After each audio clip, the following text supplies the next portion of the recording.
Conta a história que antes da chegada dos europeus à América, havia aproximadamente 100 milhões de índios no continente. Só no Brasil estima-se que eram 5 milhões de nativos. Mas com as guerras e avanços, hoje restam apenas 400 mil índios em território brasileiro. Calcula-se que sejam 200 etnias divididas em reservas demarcadas e protegidas pelo governo federal. É neste ponto que se encaixa a aldeia Ribeirão Silveira, que fica dentro do município de Bertioga e ocupa uma área demarcada de 948 hectares. Para chegar na aldeia, é preciso percorrer uma estrada de terra. Logo na entrada, uma placa deixa claro: este é um local restrito, a segunda maior aldeia indígena do estado de São Paulo.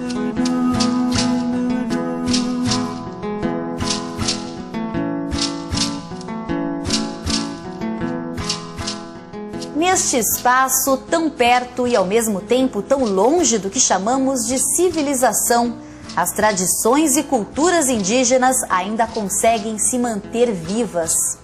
Essa madeira aqui, ela é venenosa, essa madeira, então a gente usa para caçar, né, para matar porco do mato, até onça.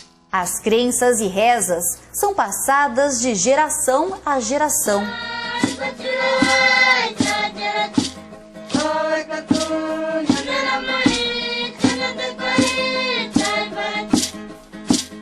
A luta pela preservação dos costumes depende de quanto tempo mais a natureza vai estar à disposição. Ele não está atirando para dar para índio, que é do índio, entendeu? O índio vive da natureza e respeita a natureza. Índios, os donos da terra. Na aldeia Ribeirão Silveira moram quase 450 índios, sendo 167 crianças com até 10 anos de idade. A história da aldeia começa com os Tupinambás, ou como conhecemos, os índios da tribo Tupi, nativos do litoral paulista. Na história fala que os Tupinambá foram os índios mais guerreiros na época, que os portugueses vieram aqui para o Brasil. Então aí teve aquela guerra, tudo, né? Então foi aí que quase acabou com os Tupinambá. Então, quer dizer, que nem no caso do meu pai, ele falava que ele, quando nasceu, ele não conheceu o pai. Essa comunidade existe desde 1817, né? Uma das aldeias mais antigas do estado de São Paulo. E aqui, dessa região do litoral, existia os índios Tupinambás e Tupiniquins, certo? Os índios Guarani é mais concentrado no Rio Grande do Sul, né? Paraguai, Bolívia, entendeu? Daquela região. Então, como é que os Guarani era muito religioso, entendeu? Então, o que que acontecia? Eles era considerado como nômade, né? Eles viviam acompanhando os pajés, né? Que é o Tiaramõe. E quando o Tiaramõe falava que hoje eu recebi o sinal de Deus que a gente vai em tal lugar, entendeu? Então ele tentava vir de lá até costas litorâneas, entendeu? Então eles chegaram no litoral. Entendeu? Por isso então que hoje nós estamos aqui no litoral. Todas as costas litorâneas têm os povos Guarani. Os índios Guarani sempre acreditavam que eles tinham um paraíso prometido por Deus, então eles tentavam alcançar e atravessar o Oceano Atlântico. E hoje o restinho que ficou dos Tupi, eles casaram tudo com Guarani. Foi assim que se formou a família de Caraimiri e Crechó, que tiveram filhos e netos descendentes das duas tribos e aprenderam a falar Tupi e Guarani. Caraimiri está agora treinando para se tornar pajé, o título mais importante dentro da aldeia. A gente tem que saber como que a gente pode pedir a Deus, né? Primeiro, né? E outra coisa também, a gente tem que ter respeito com todo mundo, né? E ter alegria com todo mundo e ajudar as pessoas que precisam. Esse é os sistema do pajé. A aldeia Ribeirão Silveira tem hoje 3 pajés. O primeiro é o Chapei, que em português significa claridade do sol. Para chegar até o lugar onde ele vive é preciso se afastar do centro da aldeia. São 10 minutos andando em uma trilha onde é preciso prestar atenção para não ser surpreendido. Eu gosto mais de morar assim afastado porque é mais sossegado, né? Quase também não, como se diz assim, não parece muito de Iruá tal, né? Sabe o que é de Iruá que a gente fala? É branco, que nem vocês assim, que não vê, muito pouco que vem, que só vê mesmo as pessoas, aí de vez em quando que parece. Então eu gosto de ficar mais sossegado, né?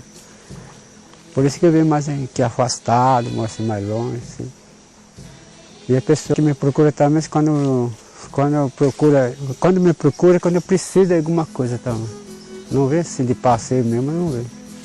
O pajé representa uma pessoa importante no meio da comunidade indígena. Ele é um médico, é um padre e um curador. Na língua indígena tem 2 tipos de falar, né? Tem o Nhanderuí, né? Que é um tipo de um pajé, um Nhanderuí. E outros falam assim, Uraijá. Porque nós temos 2 línguas que a gente usa, né? Uma um Guarani e outra Tupi. Você diz Nhanderuí e Uraijá. O nome é um pajé. Pajé é um nome em português que chama pajé. Na aldeia, o pajé também é procurado para tratar de doenças. A primeira coisa é procura os pajé, né? Aí o pajé faz consulta, faz um remédio.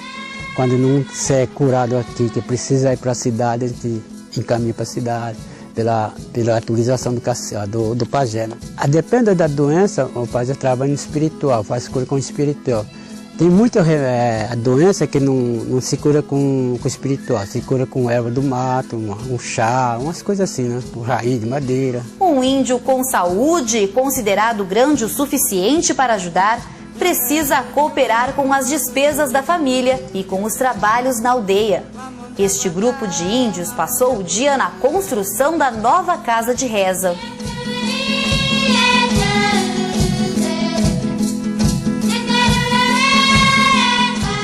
Para o sustento das famílias da aldeia, são cultivados viveiros de palmitos e plantas ornamentais, além de 5 tanques de peixes.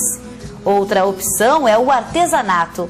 Caraimiri e Crechó se dedicam à fabricação e venda das peças em uma rodovia local. Aqui no arco e flecha, hoje nós fazemos assim, né? Flechinha pequena. Mas por quê? Porque hoje a gente faz mais para vender, né? Os turistas, né? No tempo dos meus avós ainda, eu lembro ainda um pouco, que o arco e flecha nós fazia era para uso, não era para vender. Então o arco e flecha é uma arma muito perigosa, que a gente matava até onça com ela. A sarabatana também, a sarabatana hoje nós fazemos para vender. Na época a gente fazia era para o uso também. Então só que a sarabatana do uso, ela é grandona assim, ó, mais alto do que uma pessoa. E aí a flechinha, a gente tem uma planta no mato que a gente, da casca dela, ela tem um sumo. É um sumo, né, que sai. E ela é tipo assim, tipo anestesia. Então a sarabatana a gente usava na época para matar macaco. O brinco, quando as mulheres, quando é pequena, não usavam brinco. Então na época era assim, quando a menina fica mocinha, né? Aí ela arruma um rapaz pra casar. Aí nós pais fazemos o brinco para usar. O brinco. Aí na hora do casamento ela já coloca o brinco. Aí todo mundo sabe que ela é casada.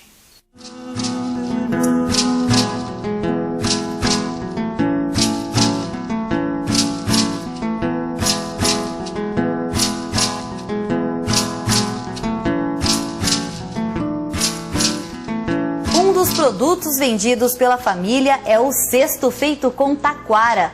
Caraimiri vai buscar o material logo cedo. Enquanto os homens da aldeia trabalham, as mulheres ficam em casa.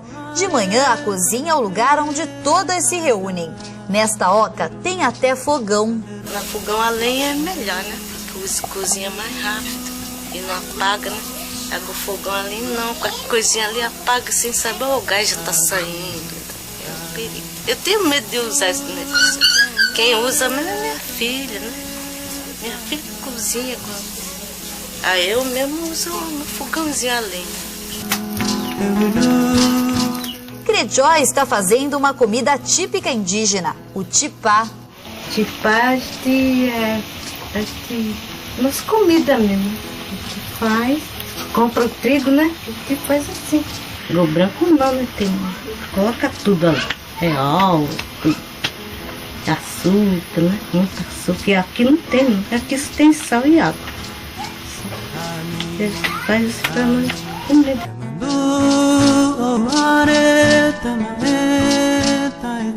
Depois do café, as mulheres se dedicam a cuidar das crianças e da casa. E quem dorme é meu neto, né? Sozinho. Tá com 11 anos. Ele não acostuma com a mãe. Ele vive comigo, meu neto. Ele dorme sozinho. E esse aqui, assim, a gente põe por causa do mosquito à noite. O pernilão vem, né? Incomoda, né? A luz a gente apaga à noite, né? Apaga tudo. Fica só no escuro. Aí dorme tranquilo. Aqui eu, meu marido e a menininha. Aqui, e aqui é das minhas filhas. Pra mim, eu acho muita gente, né? Porque a casa é pequena, então não dá pra colocar tudo que a gente quer, né? Então, o artesanato fica lá fora. Deveria ficar dentro, ficar fora, né? Então não tem lugarzinho pra gente colocar assim. No próximo bloco, as crianças da aldeia frequentam escola. A matéria-prima precisa ser encontrada fora da área demarcada. E a importância da música nas tradições indígenas. Índios, os donos da terra.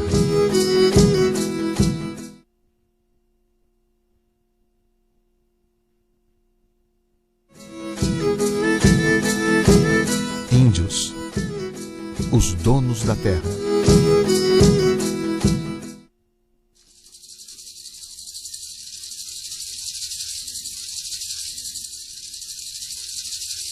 Apesar da aparente tranquilidade, a vida dos índios na aldeia Ribeirão Silveira é repleta de responsabilidades. Em cada um dos 5 núcleos espalhados por toda a área, existe um líder que responde diretamente ao cacique. As crianças de hoje também passaram a ser educadas em uma escola. Esta aqui fica dentro da aldeia e, apesar de ter sido construída com a ajuda do governo, quem dá aula são os próprios índios. Dou aula de todas as matérias, né? Porque sou eu que dou aula, né? Incluindo aula de indígena que a gente dá das nossas línguas, né? A gente mistura, né? A gente fala um pouco em guarani, depois português, né? É quando a gente vai explicar uma matéria assim, tem algumas que a gente tem que falar em português, né? O que significa em guarani para eles. Desde a pré até terceira, até a quarta, a gente até a terceira, né? A gente ensina português, né? Mas depois da quarta série eles aprendem a escrever só na nossa língua, porque falar eles sabem falar. Na escola, as crianças brincam, estudam e cantam.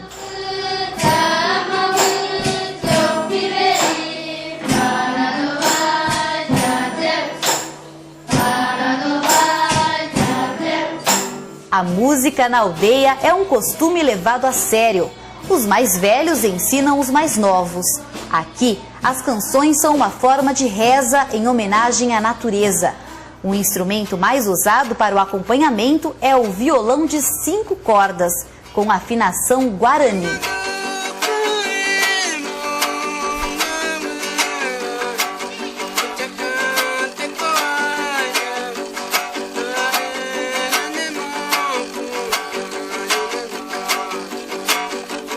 Esse canto cântico fala Nhamandu Mirim, Nhamuinopuã, dizer Deus sol pequeno, está iluminando nossas terras, o mundo, o planeta. Essa música, cântico que ele está cantando. Então todos os cânticos são mais parte da natureza, ou do sol, ou da lua, ou dos Tupã, que é o nosso Deus forte, né, hoje. Né? Então cada cântico tem um cântico de tradução, né? Então, por exemplo, agora que a reza que ele está cantando, é para vocês, Nhanderu, Nhamandu, que é Quaraã, que nós chamamos de Quaraã, Nhamandu, né, que é o mesmo Deus Sol, né? A fé em Nhanderu, Deus criador de tudo que existe, fez dos índios um grupo bastante religioso. Todas as noites eles se reúnem na chamada Casa de Reza. Os índios homens são os responsáveis pelos instrumentos e as mulheres pela voz e pela dança. Um ritmo seguido há gerações e que, segundo os costumes, permite uma maior ligação entre o corpo e o espírito.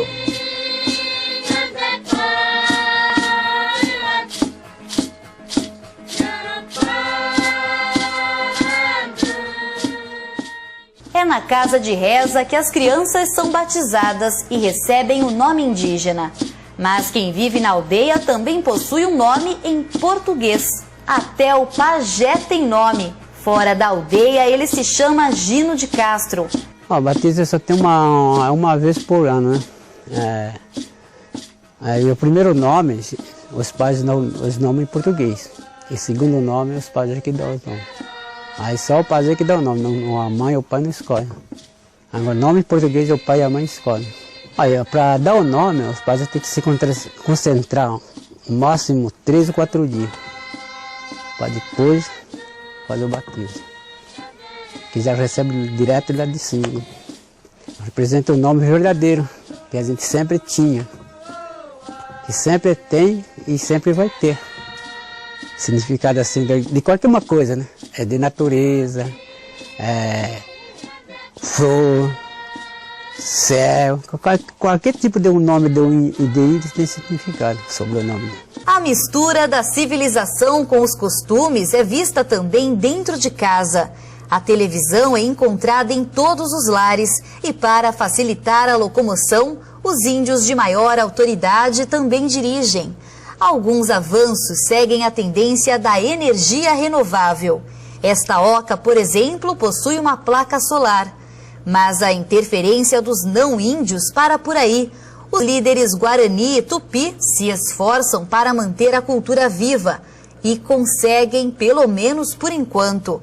O maior desafio de quem mora aqui é conseguir material para a construção das ocas e fabricação dos artesanatos.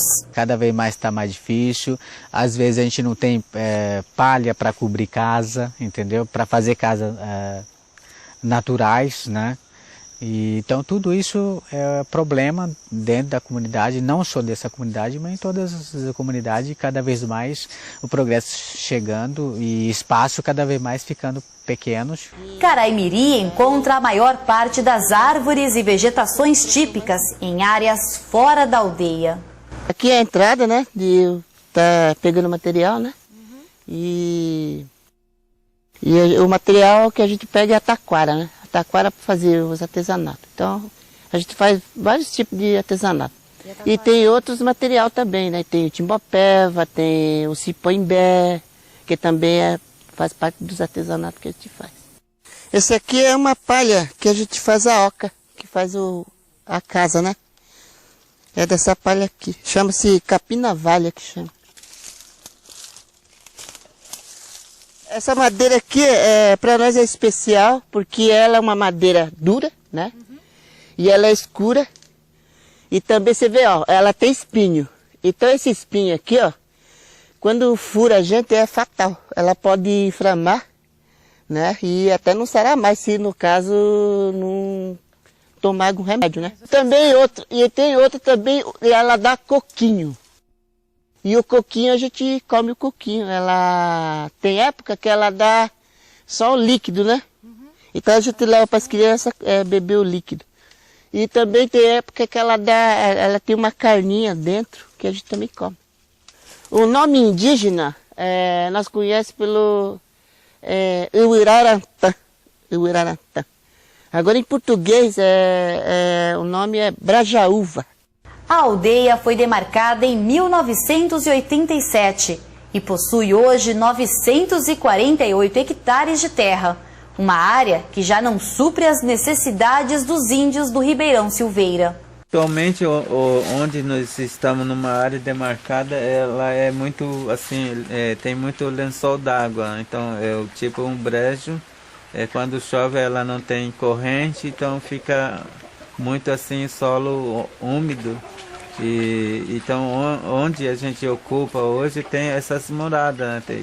Tem pouco plantio para agricultura, né? Então, e também 50% da planície ela é da Mata Atlântica e de preservação permanente da parte ambiental, e outra parte, 50% da reserva é Serra do Mar, onde a gente não pode também fazer derrubada para plantações ou moradia, né? Então aqui é uma área bem reservada, né? Então hoje nós estamos pleiteando outras áreas que a gente conhece e que haveria possibilidade de fazer uma roça para agriculturas. Hoje, atualmente, a gente ocupa aquilo que a gente reconhece como nossas terras, né? Fora do limite. Isso não quer dizer que a gente está invadindo as terras dos outros, é nossas terras mesmo. O pedido de quem vive no Ribeirão Silveira é simples. Eles querem de volta as terras que antes da chegada da civilização eram consideradas deles. Pelo menos 3 trechos são reivindicados.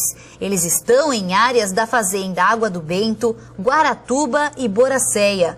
Somados com a aldeia, um total de 8.500 hectares. Uma área ser ampliado, ele não está tirando para dar para índio, que é do índio, entendeu?